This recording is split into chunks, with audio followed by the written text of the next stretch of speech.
Are you good to go? Let's get this thing started. Good to go. Let's do it. All right, everybody, welcome back. We are at the 12:50 session Eastern Time. It's my pleasure to introduce Dave Bryant. So Dave is a senior project consultant at the Urban Painter with a proven track record in residential and commercial repaint sales. He's known for his ability to navigate complex client conversations, build trust, and close deals effectively. He brings practical insight from the front line of sales. If you were here 2 or 3 minutes ago, I just asked him. He's out making sales today. He's going to be making sales tomorrow, probably make some sales while he's doing this presentation. He's living it every single day. Appreciate you giving us some of your time, Dave. This session is titled Mastering Objections and Networking Like a Pro. Take it away, Dave. Thank you, Michael. Yeah, it's a pleasure to be on another day with you. It's been a few times, podcast and PaintScout X last year. And welcome to everyone joining in today and people listening in on this on future days as well. We're mostly going to talk about networking today. I felt like there's just so much good stuff to talk about in the networking world. So we are going to go through that a lot. I'm going to share my screen here. Right before I do that, I just wanted to say networking for me is a huge, I'm really passionate about it. Networking has transformed my world in sales, has allowed me to grow my sales year after year. And for me, it's strictly from networking, meeting more people. Somehow I've become a pro at this. I don't know. That's what they're telling me. So hopefully some of the tips and tricks that I go over today, you can resonate with. And my goal today is if you take one thing away from this presentation, that would be my goal. Just one thing. I've been in presentations before where I'm writing so many notes and taking 5-10 different takeaways. And the reality is, if you start with one, that's really where it's going to start. So wanted to go over a few ways we're going to talk about networking today. It was actually, so I'm John's brother, who was the first presenter today, runs PaintScout. And hearing about the leaderboard again, when I was listening to that, made me realize how much that's changed my world in the leaderboard, because I check it every day. I'm really competitive and I have no idea who these other salespeople are. They're all random names, as a lot of you know, but it keeps me wanting to grow more. And honestly, every day I think about it. Every time I look at it, I think I got to network more. I got to network more every day, because that's really where I'm going to, if I want to stay or keep in the top 10, top 20, that's where I've got to be. So lots to learn today. I will say lead pipeline is 100% in your control. It's not someone else's. It's all about you. And so let's jump into it. I'm going to share my screen here and just hang on one sec. Okay, so let's go over a little bit about my background. There you can see John, myself. I'm on, I guess, the long sleeve shirt. And in the middle is Amanda, who's our sister, who's also involved in our company. Since 2013, I've been part of Urban Painter full-time. I've been for a lot of years, been doing operations from 2013 to 2020, running operations, running the field, hiring, some firing, all that kind of stuff. And I have been, doing that for a long time. There was a time in our business where we were growing quite a lot, 2018, 2019, where we were trying out many different salespeople. We had so many people through in and out the doors, and we learned pretty quickly sales is a lot harder than we thought. A lot of people who we brought in couldn't sell. So we had one person on the sales team full-time at that time, and we decided it was ready for a change. John asked me, say, hey, Dave, would you want to join the sales team? And at the time, I was having a little burnout with operations. So I'll be honest, I was looking for a change in my career as well. And, I hopped on that opportunity. It was at the right timing. And then actually recently, Amanda, who's in the middle of the picture, has joined in on the sales team. And she's been killing it a couple months in, and I'm just excited to see her grow on this as well and take some of this networking to the next level. I'm sure she'll be able to do that much quicker than I have. I've been doing sales for 5 years now. Started in, I guess, February 2020. Going into my 6th year, and I've been loving it. It's been a game changer for my career, and I hope a lot of you guys listening can get a bit of a feel about why, and hopefully, if you are starting your sales career or in it, a bit of tips and tricks on how to make it even better. At first, I didn't really want to join sales, a bit hesitant about it. I always thought it was too unpredictable. It was too much. How much money am I going to make this month, next month? What's my salary going to be? You know, a lot of sales roles are heavily based on commission, which ours is as well. And so I wanted to, I never, it's not something I really wanted to join. And I did quickly learn through networking and a few other things that it was fully in my control. And that's really where I found my groove in sales, and I haven't turned back. So I wanted to go through a few numbers though from, I guess, last year and a bit about this year so far. Last year, I sold $3.4 million, mostly residential, some commercial. I'd say 80% residential, 20% commercial. Last year, I had 350 referrals, or give or take a bit around that number, about one a day. And I had a close rate of about 62% last year.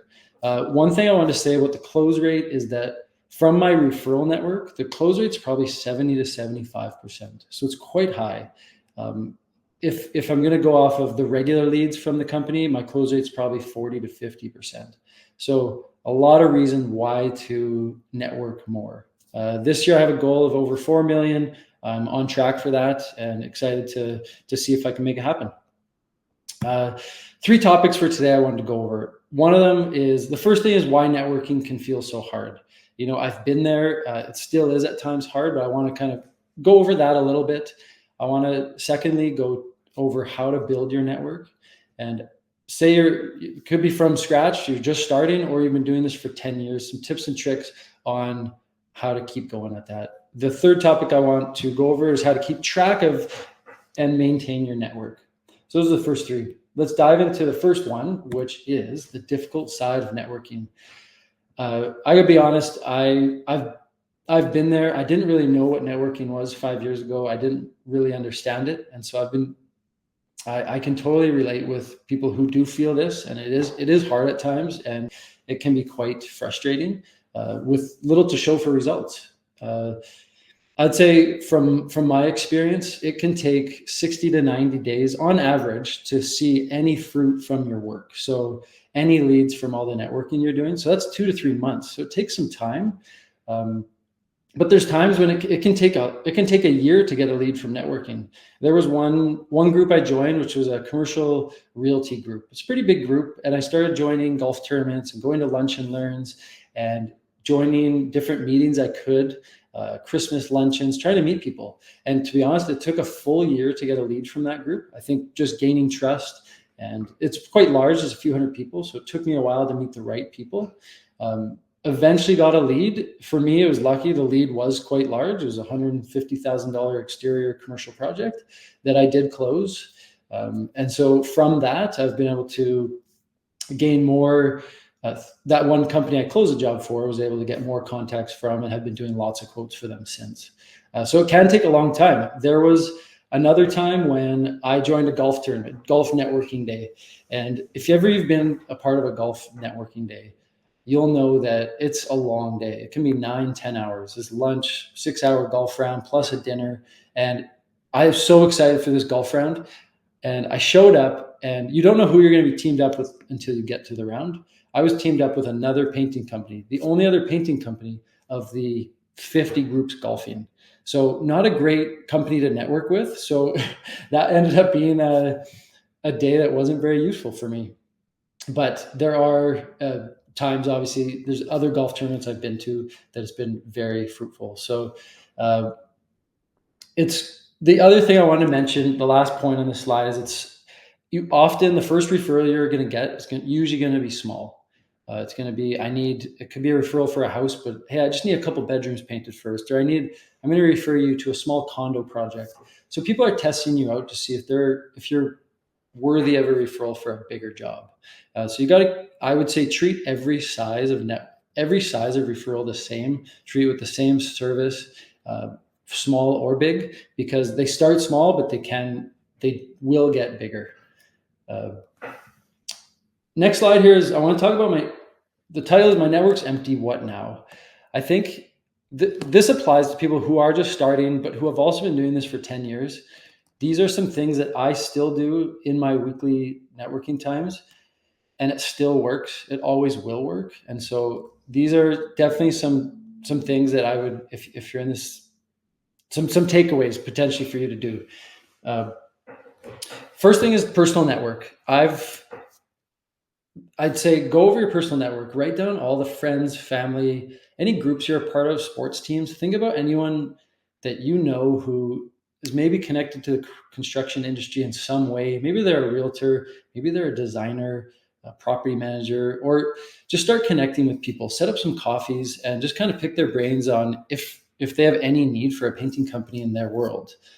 You might not get referrals from those people, but those people could then connect you with someone else who could.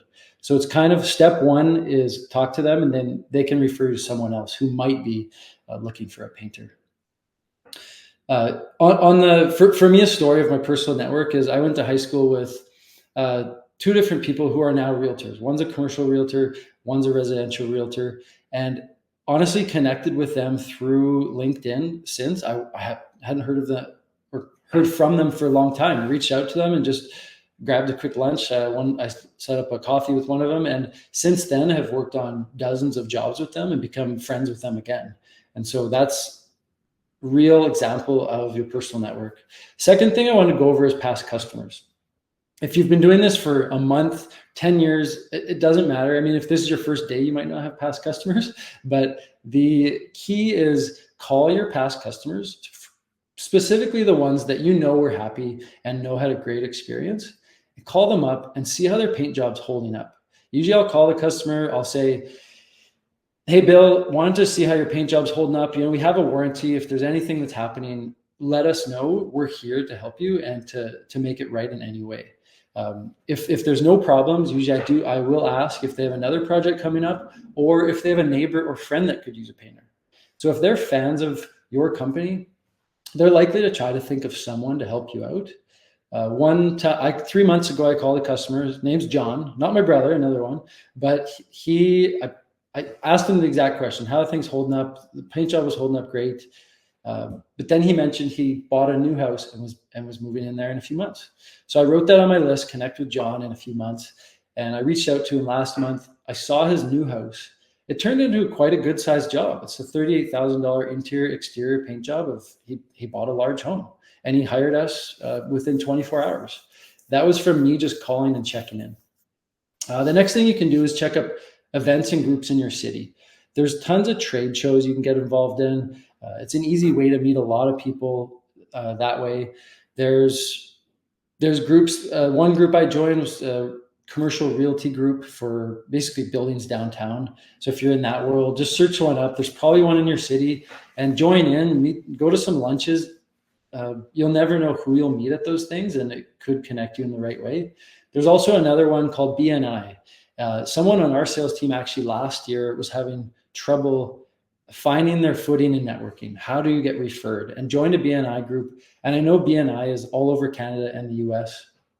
And BNI is basically, it's a weekly meeting and everyone in there is looking for referrals to grow their own business. So you have to show up to that weekly meeting with a referral for someone in the group.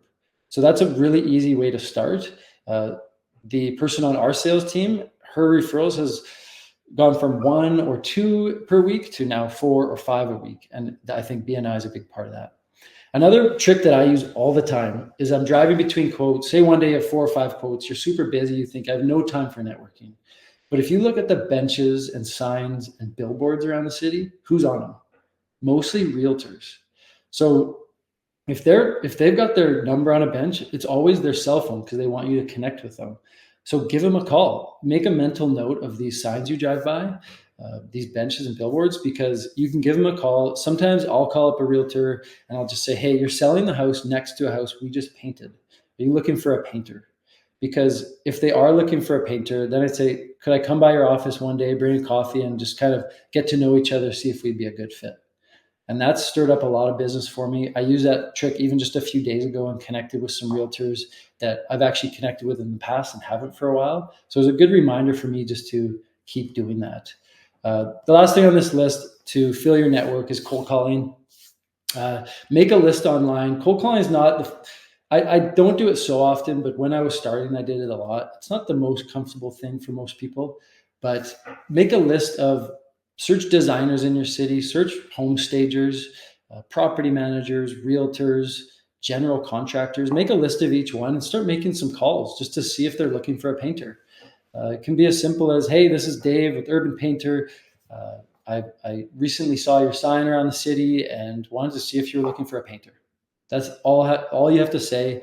And you never know. Some people say, I've got painter, no, don't need that. But other people will look for, want to get to know you. So you've wrote your list. What's next? The biggest part of this is make it a habit. Do this often.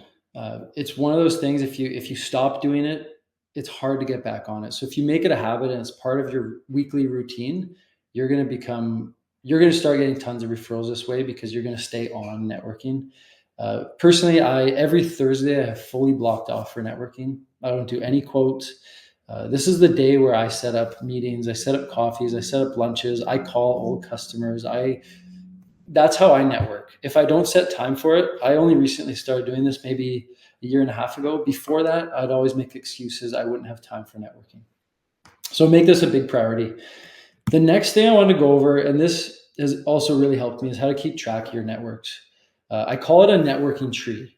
And how it works is that I have large sticky notes in my office, and I put these up on my wall, and I make a tree for each category or each industry that I'm interested in or in my network. So one of them is different tradespeople I know. One of them is the example on the slide, realtors. One of them could be property managers. And make a list, make a tree on a piece of paper. And every time you make a connection, someone refers you and now they're part of your network, make a branch for that person. And then every time, so on this example, we got on the left side, Realtor Sally. If make a different branch to every person they've referred. So you've got Nathan, Lisa, Ben. Keep track of it so you know how often they're referring you and who they're referring you to. In some cases, Realtor Bill here could have referred Tina, which is also a designer. So write that, Tina, designer, so you know where that came from and you know how to thank Bill later. This is a really easy way to keep track of your network. I've tried doing it on my computer, on my phone, but it doesn't quite give me the same end result that I'm looking for. So I have on my wall about 8 different trees. They're very large sticky notes on my wall. They're 2 feet by 3 feet. They're large, but fill them in and you can actually see your network grow, which is, I think, the funnest part about it is that you can see it growing. You can see, okay, what I'm doing is working. How to use advantage of it is on my Thursdays, I will turn my chair, look at the wall. I'll write a few names down of people I haven't connected with for a while, and I'll give them a call. I'll just call them up and see how they're doing. And that's as simple as it is. And now I've made a connection point to those people again. Often after those calls, within a week, one of them is referring me to one of their clients. Watering the tree. This one you can have a lot of fun with. The watering the tree part is, how do you grow that tree? How do you make it bigger? And how do you get more people in your network? So these are just different ideas that you can pursue new people on your network or just grow the current network that you have. So first one is referral gift cards. Every time someone refers me, I send them a gift card to a restaurant for $100. It's a really, the amount doesn't really matter. I think you could do $10, $20 to a coffee shop. I think you could do a restaurant gift card. The key is that you're doing it and you're making it a priority in your day to say thank you, which leads me to my next one is make a call every time you're referred. The power of this is unreal. I made a call recently to one of my favorite realtors. Her name's Susan. I made a call to her. She had referred me twice. I forgot to call her and thank her on the first referral. Then she referred me again, which was a reminder to me to say, I need to call Susan. And once I called her, the reaction was, I was floored by her reaction. She was blown away by the call. That was it. She just said, I haven't been called for years from anyone I refer anymore. It used to be common, but no one does it anymore. I didn't send her, like, I hadn't sent her a gift, an email, or anything. All I did was say, thanks. I really appreciate you. And thank you so much for trusting me as a partner of your business to paint for your client. So that was huge. She's referred me 4 times this year. I've closed all 4 jobs. So as you can see, she's referring me more highly every time to her clients because of these little touches that I've been able to do. The other thing is follow up post job. Every time you're doing a job for a referral partner, you want to call them to see how it went. One time I called a client. I mean, a lot of times it's yeah, the crew went great, everything went great, thanks so much. One time I called and there was a few little touch-ups, but they didn't want to bother me or tell our crew about them. So immediately I talked to our operations team. We did those touch-ups, I think within 48 hours.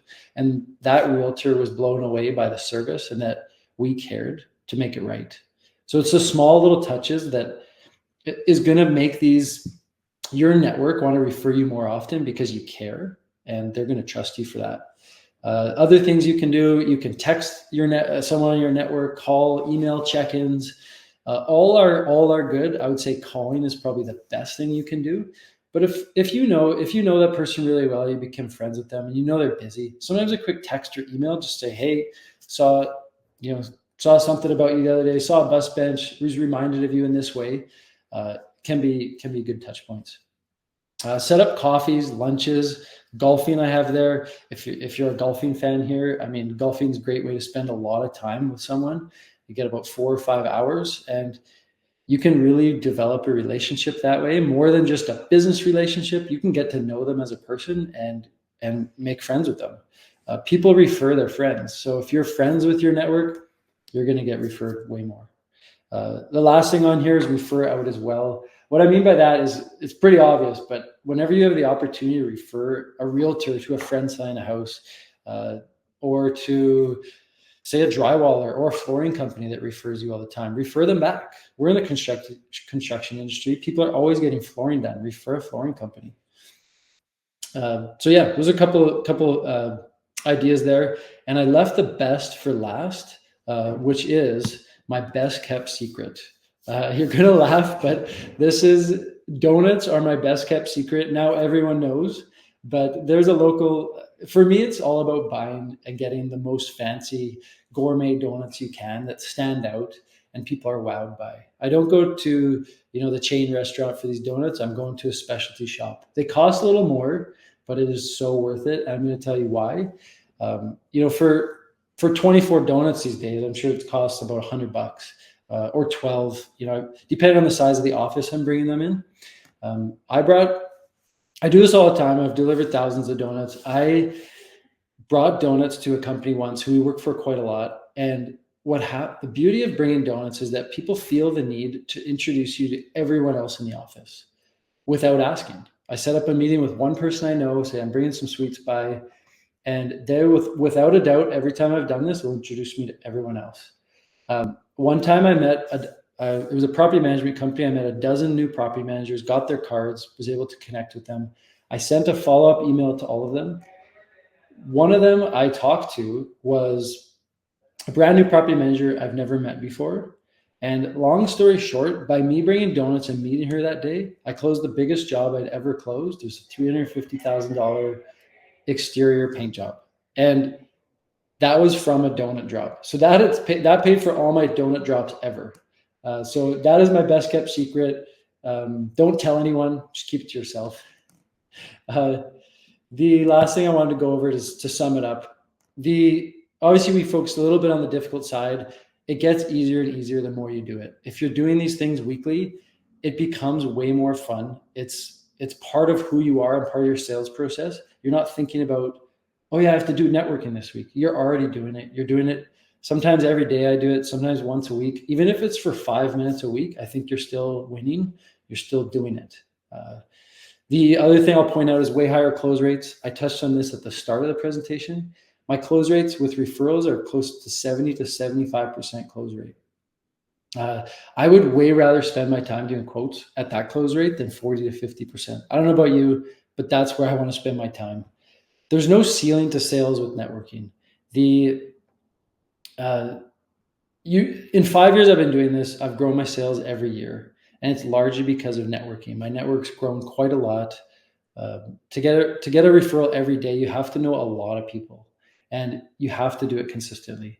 And one thing I've found is that it's made I'd say my overall sales career way more fun because of this. I meet up with the same people every week, sometimes with through the same realtors, the same flooring companies, the same property managers, and they already know me, which is a lot more fun. I think it's just you develop relationships, you get to go for lunches and coffees with people you know. It's not always new, it's not always cold calls. So, uh, yeah, that's kind of how I want to sum it up. Thanks a ton for joining. If anyone has thoughts or questions, my email's down here. Interested in some coaching or talking about this further, let me know. Send me an email. I'd be curious to know, obviously, a little bit what you guys think. And also, we're going to do a quick Q&A here. So I'm going to get out of there. But a quick Q&A on networking. If anyone has any questions, I'd love to go over this. Again, I say I'm really passionate about this. So let's go for it. Michael? Crushed it, man. Nice job, Dave. Hopefully someone takes one thing away. Just one. That's all we got to do. I've got a handful of notes I wrote down, and like you mentioned, you and I did the same, not the same content, but similar title last year, and I appreciate you bringing some new stuff this time. And I know you're out there, like I mentioned at the beginning, you're doing it every day, and it's exciting to hear what's working well for you. So yeah, we got a few questions coming in. So again, please participate. If you can put them into the Q&A section as opposed to in the chat, it helps me out as well as Dave, because we're trying to find these questions here. If you put them in the chat, we'll try to get to it. I've got the Q&A pulled up right now. I see 2 questions in here from Danny and Ben. So thank you guys. But drop a lot of questions in. I think everybody is has a lot of room for improvement here, right? It's gotten a lot harder to generate leads through the Google machine and Facebook and all the other things over the last 2 years. Dave's sales are chugging along. He talked about some big numbers at the beginning. You will see Dave at the top of those PaintScout leaderboards. I won't tell you who I am out there, though. Keep that. What? Oh no, that's a secret. That's a secret. You're up there, I know. Okay. So yeah, let's learn from the master here. Question: what are your thoughts about door knocking? Do you guys do any door knocking? I know you're really all about relationships. I personally I've only done door knocking a few times. A few other people from our office have tried this on our sales team, and actually recently someone did generate a lead from it. Okay. So I think it's a great idea. Personally, as I've gone through the presentation of different style of networking, but there's different things for different people. I think if you go door knock to the 3 or 4 houses closest to the one you're painting, I think is genius. If they're in the neighborhoods you want to work, those people are going to trust their neighbors and say, hey, we're just painting next door. So yeah, I think it's a great idea. Cool. Yeah, I've done a lot of door knocking. I think it can be good or bad. I'm not going to take up too much time here. We can talk if somebody's interested. We can maybe even do a podcast episode on it. But we've got here. So you talked about one of your days is dedicated to networking per week. How do you manage the other days? How do you structure your time? Maybe how many appointments per day? How do you like to think about your week? So my week's time blocked to only certain times I can do quotes from our office or booking myself. So I have up to 4 quotes I'll do per day on the Monday, Tuesday, Wednesday, and Friday. Okay. So I don't want to do more than 16 quotes in a week. I think even 16 is a lot. I'd say 12 is probably the magic number for me. If I do 12 quotes, I'm more likely to close at a higher rate. I'm more dialed into those 12. Yep. And then Thursdays is strictly dedicated to, that's the day that if I'm going to take someone out for lunch or coffee, I always know Thursday's open. And so it's a really easy day to set that stuff up instead of trying to mix it in between quotes. I love it. You guys are strictly repaint. You don't do any new construction, right? No new construction. No, we're all repaints, commercial, residential repaints.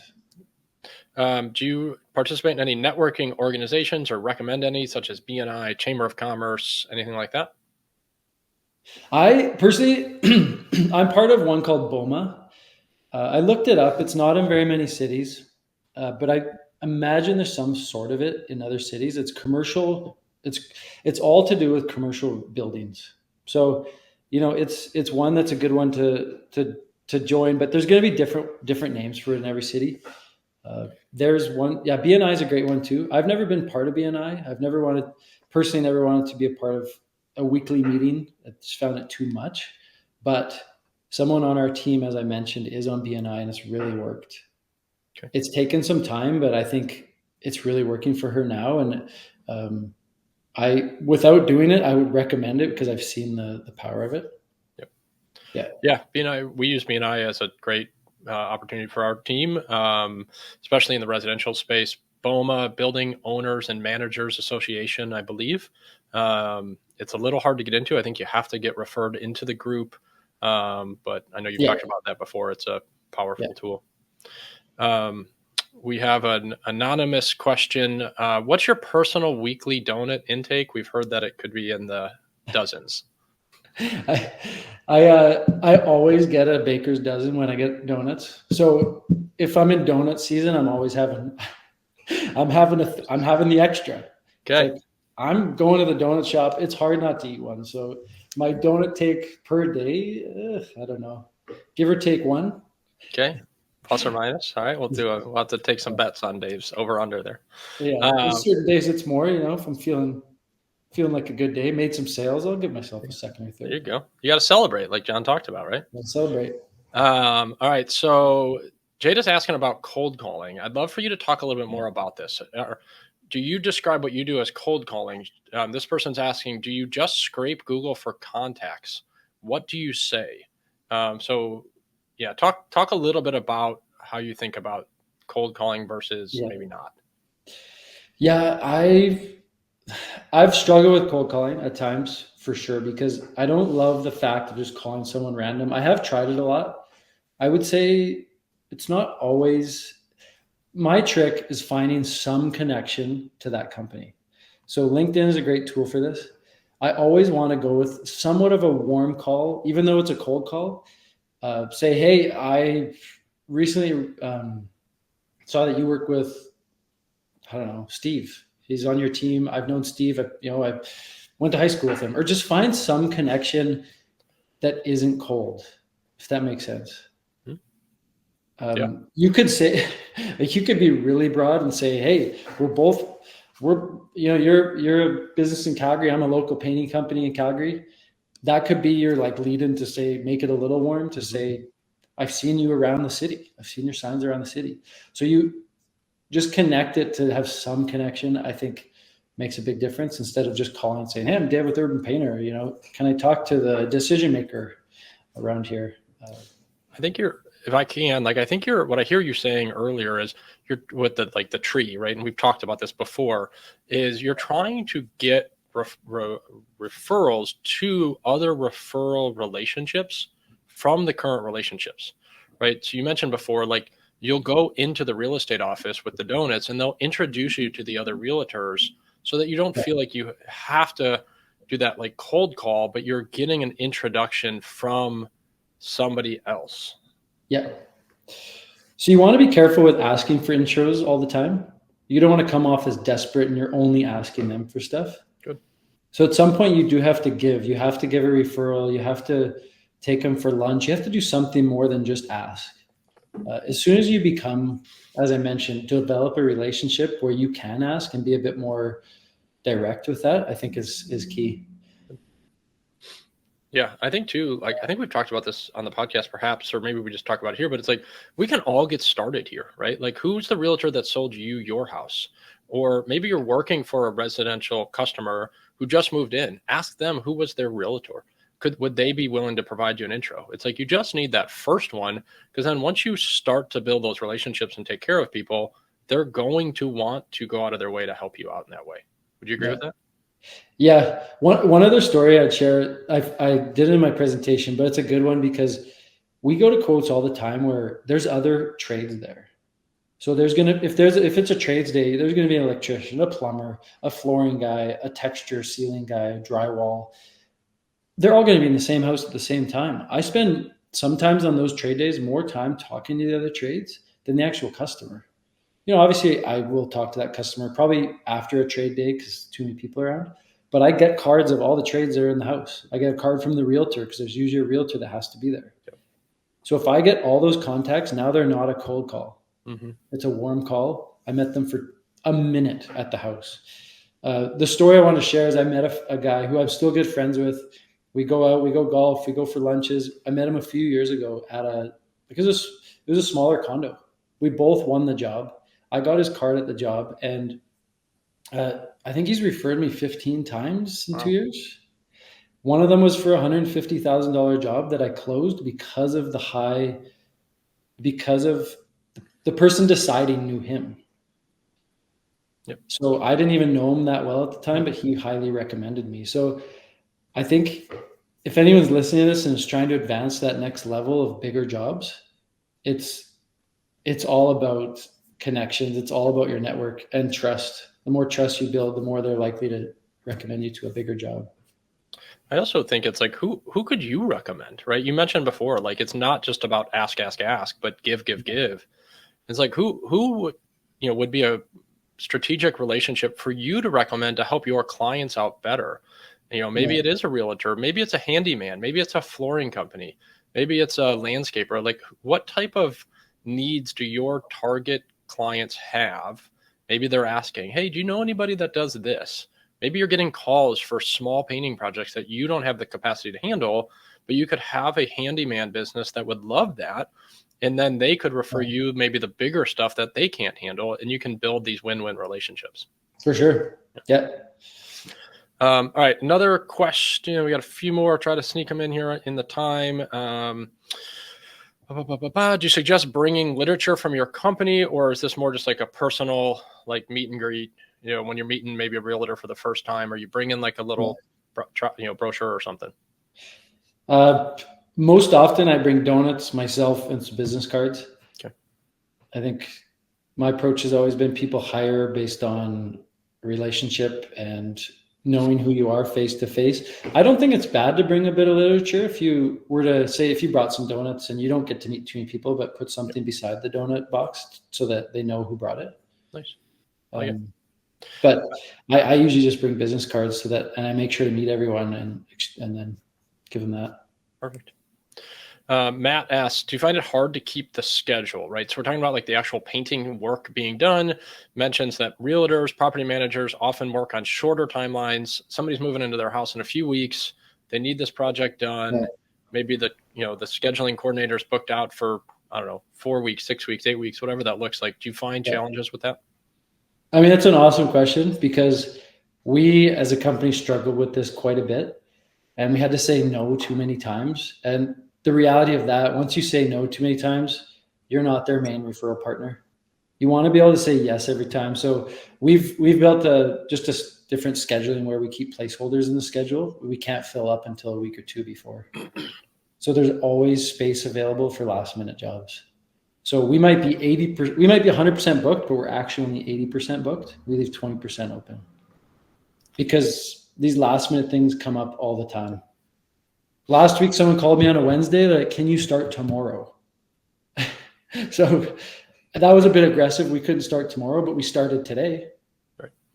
And that's the thing, right? It's instead of thinking of it as a yes or no, it's like a how can we? What can we do? Right. I think we are so like focused on how do we like fix the customer, and instead, how do we fix us?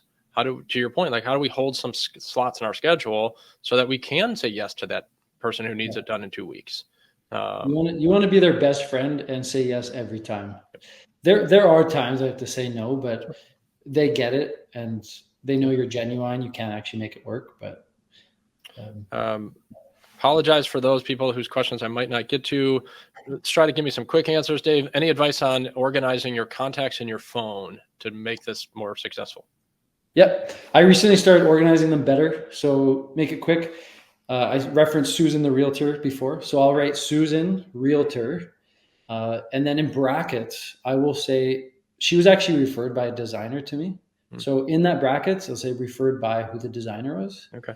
So every time she calls, I'm like, oh yeah, Susan, she was referred by a designer of mine. So I just know a bit of the trajectory. If it's a property manager, I always save their name and then property manager. So if I ever search my contacts for property manager, they all pop up. Love it. Yeah. I'm sorry, I'm trying to read through this question to get to. Are there any ways? Do you have any like incentives for referrals outside of gift cards and things like that? Any like thank you gifts? Referrals. I take them. Take them to a hockey game. Okay. We have hockey tickets. We take people out to. What else? I mean, the biggest one is referring them out. That's the biggest thank you.